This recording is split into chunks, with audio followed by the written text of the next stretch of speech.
Bienvenidos, bienvenidas a otro episodio más de Viví de tu profesión. Hoy estamos en el episodio número 31 y vamos a hablar con Luciana Caucerano. Ella es psicopedagoga y nos vamos hoy a poner en modo laboral y ya te vas a enterar por qué. Bienvenida, Lu. ¿Cómo estás? Hola, Vero, bien, muy contenta de compartir este espacio con vos. Así que agradezco la invitación y la posibilidad de conversar sobre este modo laboral de la psicopedagogía. De hecho, hay pocos espacios, hablábamos antes que yo conozco muy pocos psicopedagogos en el mundo laboral, sí los conozco más en el Ujú. ámbito clínico, he trabajado mucho con ellos, pero en el en modo laboral, poquitos. Así que Sí, antes de entrar un poquito en eso, contanos un poquito de vos, quién sos, a qué te dedicás.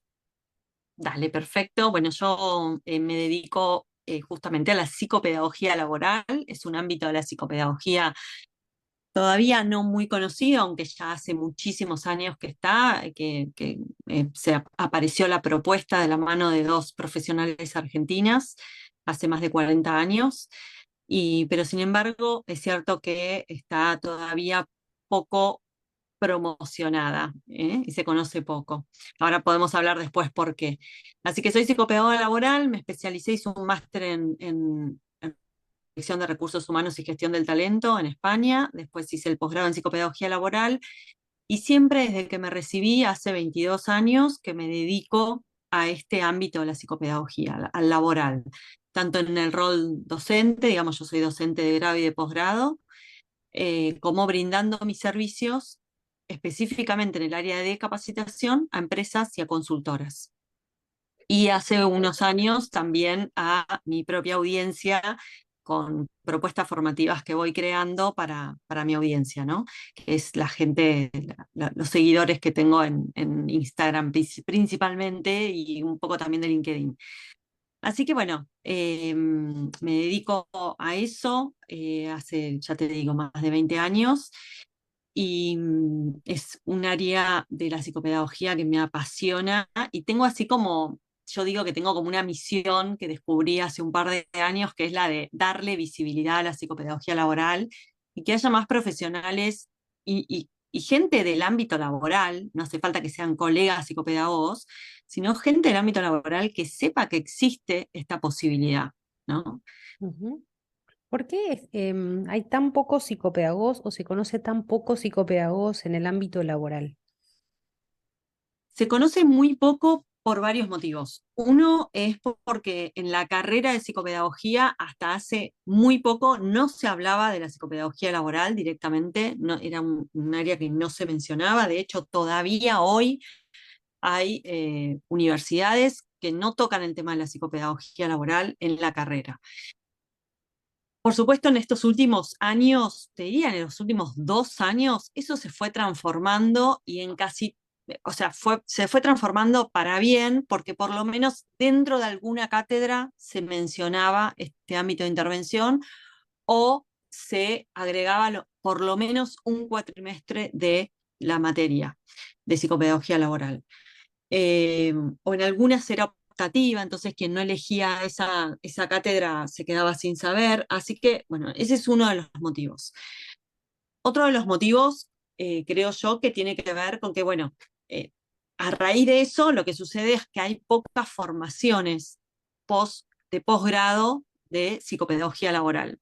Durante, si no me equivoco, 30 años existió una única posibilidad de formación, que es el posgrado de psicopedagogía laboral que dictan en la UCA, que es una universidad argentina, y a partir del 2020 empezaron a aparecer algunas otras propuestas. Así que obviamente eso hacía que no se conociera y no hubiera muchos profesionales del ámbito que se postulen a puestos dentro del área de recursos humanos. Así que, bueno, y creo también que hay mucho de esto de que no es muy visible. Además de que somos, de verdad, somos pocos los profesionales en comparación a otros profesionales, ¿no? En comparación a los psicólogos que se dedican al ámbito laboral o la gente que estudia recursos humanos, relaciones laborales y demás. Por supuesto que somos un porcentaje re chiquito en comparación a esas profesiones. Pero bueno, creo que de a poquito va tomando un poquito más de fuerza y un poquito más de conocimiento y sobre todo un poquito más de interés por conocer cuáles son los beneficios que puede aportar a la empresa, a cualquier organización, eh, este ámbito de la psicopedagogía. En el imaginario Así que bueno, colectivo uno asocia psicopedagogo a problemas de aprendizaje en el ámbito clínico para niños, ¿no? Esto es lo que por ahí totalmente. habitualmente uno asocia. Y la pregunta es, ¿qué aporte le hace la psicopedagogía al mundo laboral? El aporte principal es que tenemos el foco puesto en los aprendizajes, exclusivamente en los aprendizajes. Es decir, esto que vos decís es tal cual, ¿no? Normalmente en el imaginario social, como bien vos decís, la psicopedagogía es para niños y también es un poco engañoso porque de hecho la palabra psicopedagogía, ¿no? La pedagogía está asociado a la niñez, y es cierto, ¿no? El área de aprendizaje de los adultos se llama andragogía, con lo cual es una asociación que es habitual y que cuesta llevarla al ámbito laboral. En el ámbito laboral, como bien sabemos ahora, más que nunca, la importancia y el protagonismo, yo digo que tiene mucho protagonismo los aprendizajes en el ámbito laboral por las condiciones que se dan a nivel mundial, ¿no? En las empresas, en las pymes, en los colegios, en cualquier tipo de institución, organización, eh, la flexibilidad que se requiere, la necesidad de cambio permanente, de acomodarse a los nuevos requerimientos del mercado laboral. Entonces, el aprendizaje es muy protagonista hoy en día en cualquier trabajo. De manera que ahí nuestra intervención con el foco puesto en los aprendizajes, ¿y a qué me refiero con el foco puesto en los aprendizajes? A detectar anticipadamente un posible problema de aprendizaje, intervenir inmediatamente cuando vemos que se está instalando un problema de aprendizaje, generar espacios de aprendizaje formal, que serían esos espacios que se organizan en las empresas como capacitación al personal, poder facilitar procesos de aprendizaje dentro de las organizaciones. Y aprendizaje, bueno, nosotros, la palabra aprendizaje está muy asociada también en el imaginario social a espacios concretos, ¿no? A espacios, lo que se llama el aprendizaje formal, que es con día, hora, lugar, ¿no? Y hay un instructor o un facilitador que guía ese aprendizaje. Pero la realidad es que los aprendizajes estamos constantemente aprendiendo. Cuando en un equipo ingresa un líder nuevo de equipo, ahí se dan una serie de aprendizajes, te diría, invisibles, informales, que tienen que ver con aprender de esa nueva dinámica del nuevo, tanto el líder de ese equipo como el equipo del líder. Hay un montón de aprendizajes que se dan en ese nuevo vínculo, ¿no? Entonces, poder intervenir para evitar que aparezcan conflictos o cuando aparece algún tipo de conflicto, poder intervenir oportunamente para que no sea necesario cambiar al líder o que la gente del equipo de ese, volviendo a ese ejemplo, ¿no? Que la gente de ese equipo se empiece a ir a buscar otro trabajo porque no está cómodo con ese líder, digamos, ahí se puede intervenir perfectamente. Cuando hay fusiones en las empresas, cuando hay fusiones de dos empresas porque una compra a la otra, por ejemplo, también hay muchas situaciones que necesitan de intervención oportuna para evitar que se complejicen eh, situaciones que tienen que ver con el aprendizaje, con lo vincular. eh, Así que bueno, poco quise ahí dar dos ejemplos para que se entienda que no es solo el aprendizaje formal que se da en las capacitaciones, sino todo tipo de aprendizajes, ¿no? Cuando ingresa una persona nueva a una compañía, cómo acompañar ese proceso, detectar cuáles son sus patrones de aprendizaje, su estilo de aprendizaje para ver cómo lo acompañamos de la mejor manera posible. Bueno, De, etcétera. No me de quiero extender hecho, tanto, pero De hecho, digo, hay sí. empresas que no están muy yo vengo mucho del mundo de la consultoría pyme, y hay pymes que todavía no hacen Ujú. tanto pie en las capacitaciones continuas, ¿no? En los aprendizajes continuos, si bien sabemos que una de las competencias que hoy se requiere en el mercado laboral es la avidez por aprender cada vez más, ¿no? Y los cambios que trajo la pandemia, la necesidad de incorporar también tecnología, también hace que cambien mucho las formas en que antes se capacitaban a las personas, ¿no? Antes la capacitación virtual era como medio difícil de implementar. Hoy, post Exacto. pandemia, ¿cómo ves? ¿Quedó que se siguen manteniendo estas capacitaciones virtuales o se volvió a lo presencial? ¿Se establecen modelos híbridos a Muy nivel de bueno esto que las empresas? planteas, Vero. Sí, sí, muy bueno lo que planteas por dos cosas. Primero, porque, bueno, sí, hoy se mantiene mucho la virtualidad, si bien hay organizaciones, y porque también depende mucho del tipo de puesto, del tipo de capacitación, del tipo de empresa, del tipo de trabajadores. Hay muchos factores que influyen en, en esta necesidad de volver a lo presencial, ¿no? Así que sí, es cierto que hay algunos casos en donde se volvió a la presencialidad. Ahora, si querés, cuento un ejemplo. Pero se sostuvo mucho la virtualidad, mucho, mucho. Y entonces el desafío grande que existe hoy de capacitación es sostener la atención de los participantes en las capacitaciones, que cuesta muchísimo, lo sabrás, vos que también te dedicas a dar formaciones.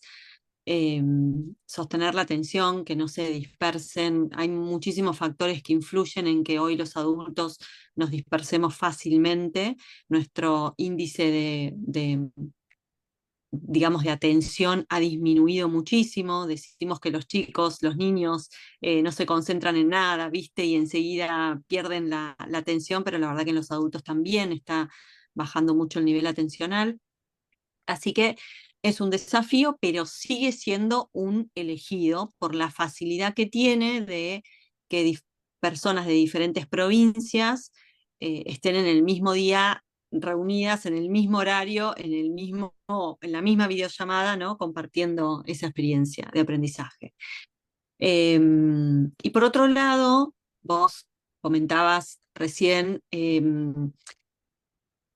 que en algunas empresas, bueno, que también está lo híbrido, perdón, no me quería olvidar de esto, de que también se da lo híbrido, que es un poco virtual, un poco presencial, o un grupo que está presencial en una compañía, pero a la vez está el, las cámaras encendidas y gente desde otra provincia, ¿no? Tomando esa misma capacitación, también se da. Y también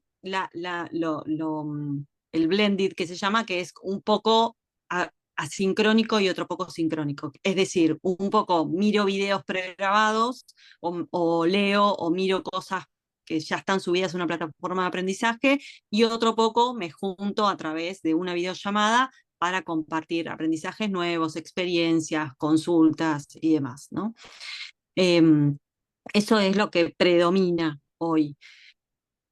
Yo recuerdo que cuando iba a la facultad, por ahí dedicaba 4 o 5 horas viajando para ir a la facultad y volver a mi casa a la trasnoche. Digo, hoy la posibilidad de poder estudiar virtual nos permitió ahorrar mucho tiempo y, como vos decís, generar múltiples accesos en distintos puntos del globo, ¿no? Del mundo. Sí, Eso facilita un montón. absolutamente, Pero, como vos decís, absolutamente. corremos con el riesgo de que hay tanta atención puesta, quizás también, no sé, muchas veces están tomando capacitaciones mientras estás trabajando o mientras estás en tu casa, estás atendiendo a tus niños, estás con cámara apagada, estás en el curso pero no estás, atendés un Mm, poquito, después lo miras grabado. Digo, hoy se diversificó un montón la forma en que aprendemos. exacto, sí, También es sí, sí. cierto, ¿no? Que se estima que uno de los mejores aprendizajes se da en la experiencia misma. Antes aparecía mucho las capacitaciones teóricas y largas, ¿no? Y hoy Sí. se vuelca, ¿qué tipo de metodología hoy se está utilizando para dar capacitaciones en empresas?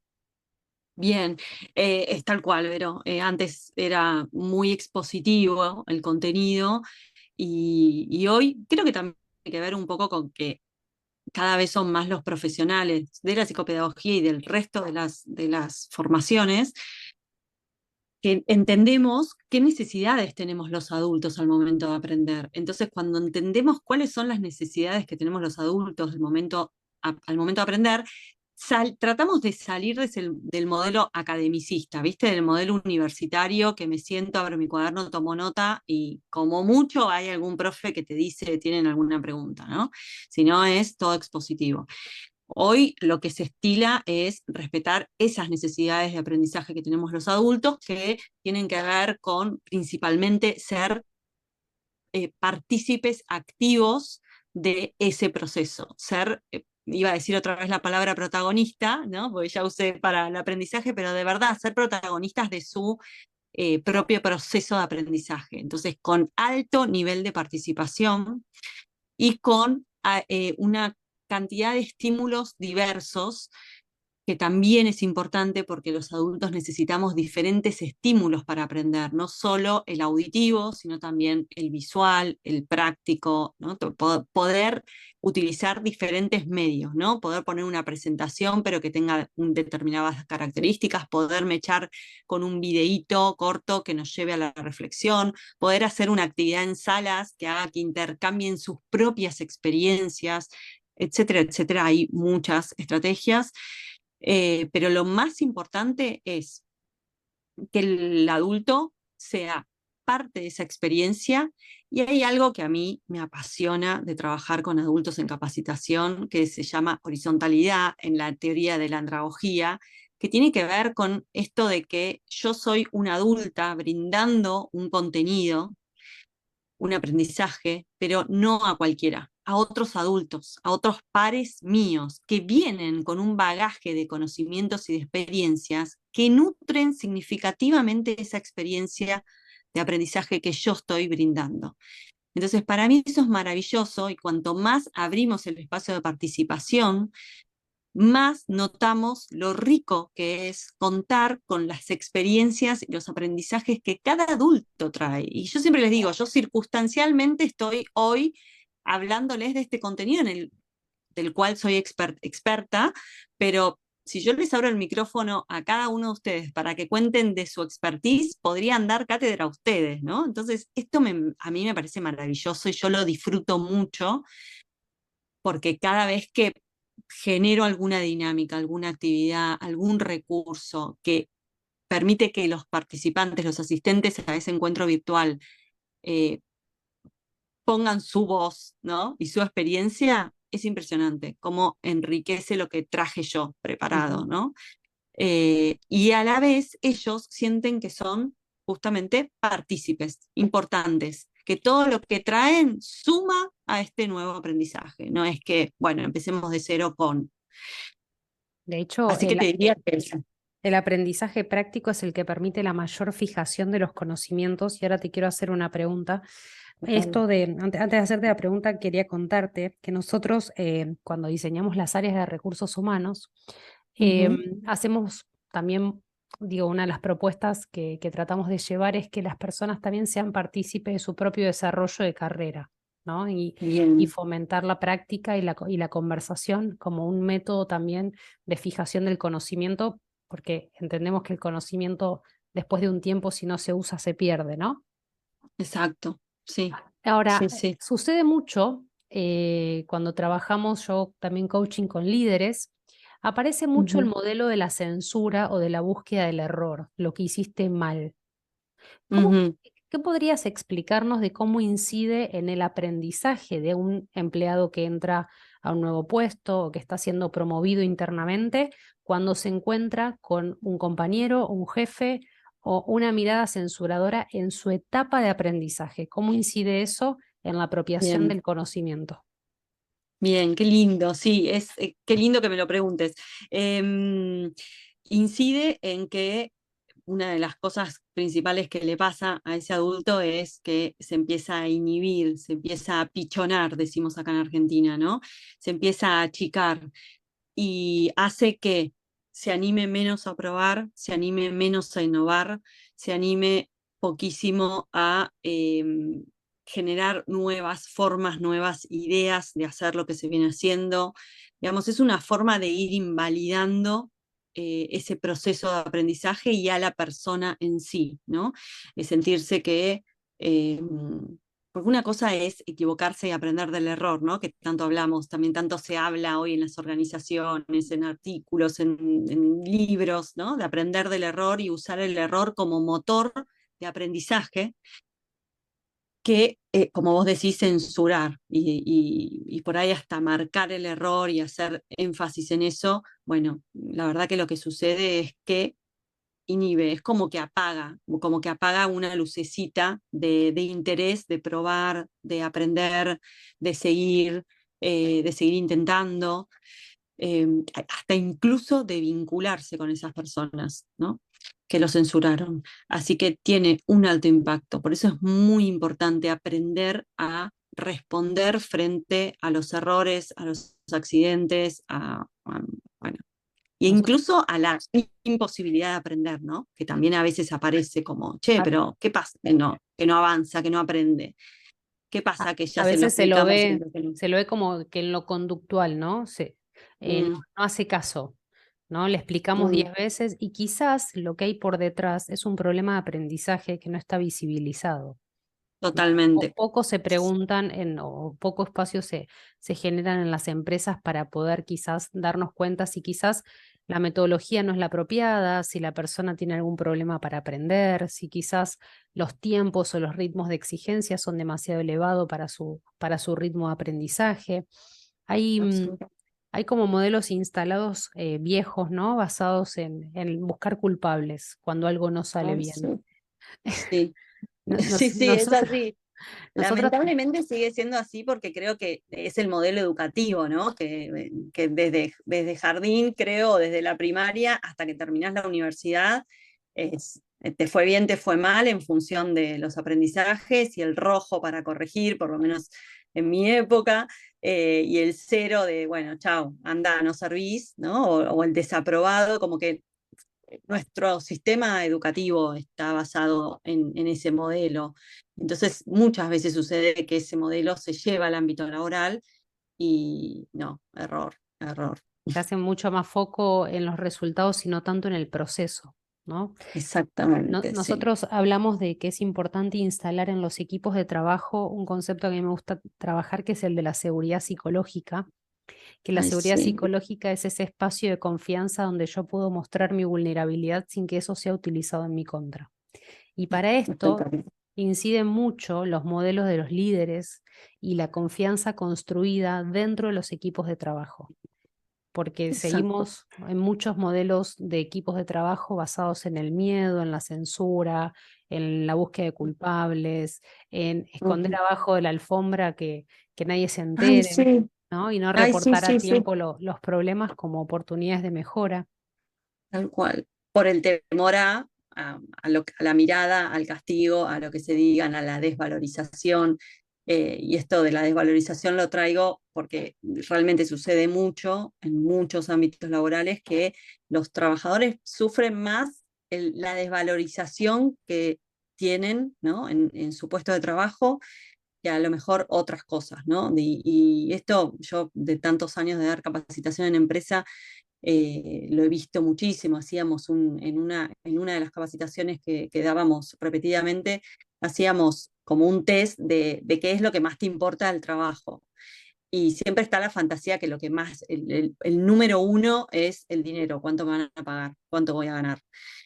Y lo cierto es que no es así, no es así. La verdad que la mayoría de las personas buscan un buen ámbito de trabajo, un espacio donde se sientan cómodos, donde se sientan valorados, donde haya buenos vínculos, donde haya posibilidad de crecimiento, y crecimiento me refiero a la posibilidad también de aprender.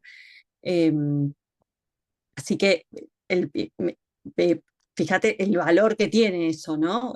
La fuerza que tiene el sentirse valorado y bueno, poder trabajar más cómodamente. Eso más que en sí el sueldo. Y está comprobadísimo además, que hay veces que el sueldo es espectacular, pero aún así la persona está muy insatisfecha y busca otras cosas o trata de cambiar por estas cuestiones que mencionas vos, ¿no?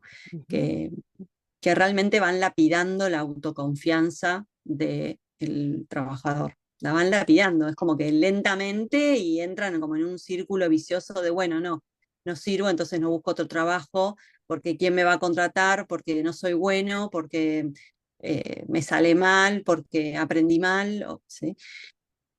Así que es un desafío inmenso. Y esto de poder abrir las posibilidades al aprendizaje, hoy casi es un requerimiento. Las nuevas generaciones traen, vos que trabajás en selección, Vero, lo debes ver perfecto, la diferencia que hay en los procesos de selección de hace 10, 20 años o más a los que hay hoy. Las nuevas generaciones piden y casi que exigen espacios formativos. Si no los da la empresa, muchas veces lo que sucede es pedir que la empresa le pague una formación por fuera de la empresa. Digamos, es algo que hoy los trabajadores valoran mucho y lo piden. Y Entonces por estas sobre todo empresas... que sean prácticos y actualizados, porque muchas veces tenemos Exacto. mucha formación teórica desactualizada, lo vemos mucho en las universidades.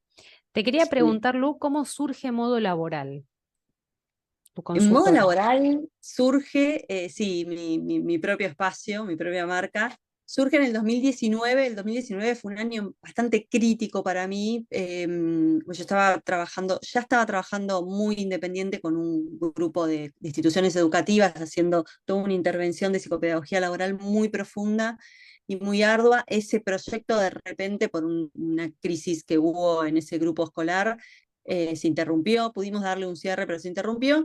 Y ahí yo medio entré como a bollar en qué hago, por dónde sigo, y además, bueno, tuve un pequeño accidente, pero que derivó en 2 operaciones, entonces tuve casi todo el 2019 medio ahí tratando de recuperarme, haciendo rehabilitación y qué sé yo, y ahí me animé, dije, bueno, yo voy a probar por justamente uno de los motores, ¿no? De los incentivos más grandes fue, no puedo creer que estemos en el año 2019, ese era en ese momento, y yo ponga en Google psicopedagogía laboral y no me aparezca nada. No puede ser que no haya videos en YouTube, que no haya artículos. Creo que no hay nada que no esté en Google, pero psicopedagogía laboral ponía así, decía casi nada. Entonces ahí dije, no, listo, ya está, ya tengo suficiente experiencia como para yo generar el contenido de psicopedagogía laboral, además después de tantos años de docencia enseñando psicopedagogía laboral.